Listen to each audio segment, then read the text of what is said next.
It's official, Hollyoaks' favorite Robbie Roscoe is dead after becoming Jez Blake's latest target. The bombshell twist played out in Wednesday's episode, August 6th, which revealed that Robbie was murdered by serial killer Jez several weeks ago. As for all those scenes showing Robbie as a captive in Jez's shed, turns out that he was just a figment of Jez's imagination, acting as his guilty conscience in key episodes over the past few weeks. Charlie Wernham, who played Robbie, recently caught up with us for a big exclusive interview about the unique twist and how he feels about closing the door on Hollyoaks, 12 years on from his debut. Hi Charlie, what a twist. Has it been difficult to keep this under wraps? Luckily, I've not been questioned on it too much by any of the fans. That's good for me, because I do keep the soap secrets but I don't lie very well. I think the audience has been expecting Robbie to get out of the shed, to be honest.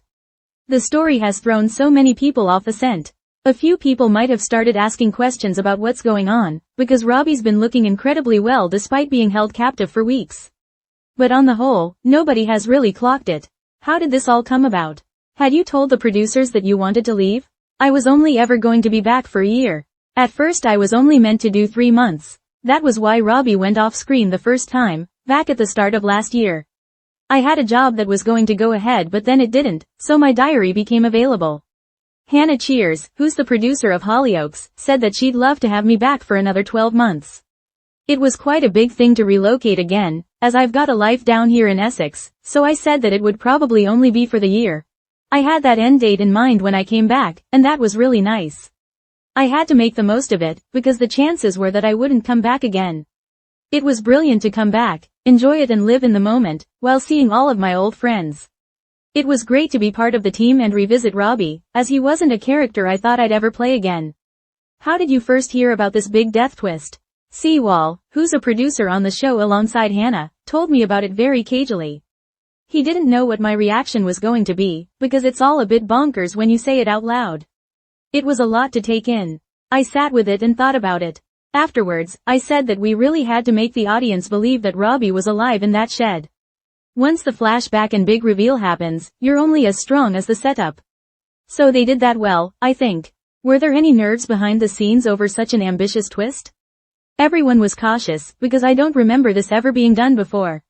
I was excited, though, because it's something that I'd never done, and Robbie's done everything there is to do. If you're going to die on the show, it's quite an interesting way of doing it, and I'm all for doing different things. You knew the whole time that you weren't playing the real Robbie in the shed scenes, so how did that affect your approach?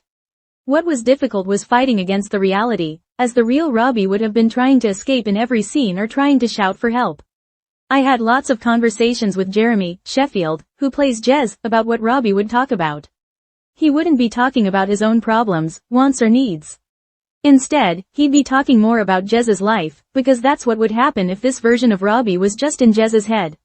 You will have seen that, most of the time, Robbie was relaxed. He was a bit uneasy about Jez's decision-making, so we played that as Robbie being his conscience.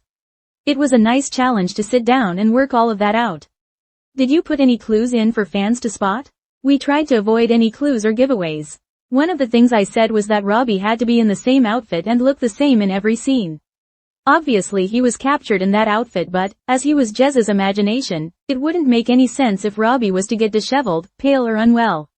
That was quite tricky and I think people may have started to spot that little Easter egg. But everything else, we tried to avoid as best we could because we really wanted to sell this idea that Robbie was alive and well. We knew people would throw up questions and it would seem a bit strange that Robbie wasn't trying to get out of the shed. But we thought people might wonder if Robbie was trying to help Jez change his ways, or trying to save people from the inside. How was it to work so closely with Jeremy Sheffield again? Jeremy's first Hollyoaks character Patrick Blake was Robbie's headmaster, so we had a lot of fun reminiscing about how I'd be sat opposite him in his office getting told off for all sorts of stuff.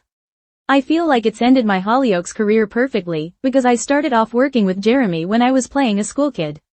Now Robbie's an adult and Jeremy's back playing Patrick's twin brother. There aren't a lot of people who could have so much dialogue as Jeremy's had over the past few weeks, all in 4 walls, and make it as interesting as he does. It was nice for me, as I didn't have to do much. I just got to sit, watch and learn a few things, which is nice. Could Robbie come back to haunt Jez with more visions? I don't know if he'll be coming back to haunt Jez again, it's not something I've heard anything about. But it's Hollyoaks, so anything can happen. I do think that final goodbye to Robbie in the village was quite emotional to film, because I knew that'd be my last scene on screen. I thought that was quite a fitting ending. I was the first Roscoe to arrive and the last to leave, so I think that's quite a nice way to leave it. It's one of those situations where hopefully people enjoy the big twist, and we don't want to jeopardize any of that by bringing Robbie back here and there. But who's to say? It's Hollyoaks, so anything can happen. You've spent most of the past few months playing a hostage in 2 separate storylines. That was quite funny, because every time people saw me around the set, they'd ask, "What's happened to you?" I'd be beaten up or dirty with my hair a mess, or gags on or whatever. During the second story, people would say, "Are you not out of Grace's house yet?" I'd tell them, "No, I'm out of that, I'm now in Jez's shed." It was nice to do something a bit different, it was just a little bit weird being tied to a chair for that long. I also had to find ways to keep it interesting. You're tied to a chair, so what are you going to do? Again, you have to work a bit harder, think outside the box and be a bit creative. Are you sad that the door seems to be closed on a return for Robbie? The thing is, I never thought I'd be returning to the show in the first place. I just thought that too much time had gone by, and I was really busy doing other things anyway. I've now had a brilliant 15 months and I've done it exactly how I wanted to do it. I think that'll probably be it for Robbie, but then again Claire was dead and she's now back. Loads of people have died and come back. So is Robbie dead? Who knows? It's Hollyoaks. It certainly feels like the final chapter for Robbie. It does feel like the door is sort of closed. But I never said, never, the first time, and I'd never say, never, again. It's very hard to say no to that place, because it's such a wonderful place to work. But if that is it for Robbie, which I'm pretty sure it will be, then I'm very satisfied and happy. It's certainly fun to play. That's the thing in the soap world. 1 month you're this funny, lovable character and the next you're a gangster, so it's such a great place to learn your craft because you're doing so many different things. It was nice to get stuck into that stuff, but Robbie's character never changes too far because he always ends up falling in love with someone. So we still got to play the emotion of him, rather than him just being a fully fledged gangster. Would Robbie and Vicky have got their happy ending in different circumstances, or would it have ended in tears anyway? Well, it's Hollyoaks, so I'm pretty sure it would have ended in tears. People don't stay happy for long in soaps. After the things they went through, I'm not sure it would have been the happy ever after that people wanted. It certainly would have been nice. It's always great to see 2 characters who've worked together for a long time have a happy ending. But both characters were crazy, so I can't imagine it would have been happy for too long. Will you be tuning in for the show's 30th anniversary? Yes, of course. The only shame is that I would have loved my contract to fall over that period and to have been a part of it. It would have been nice.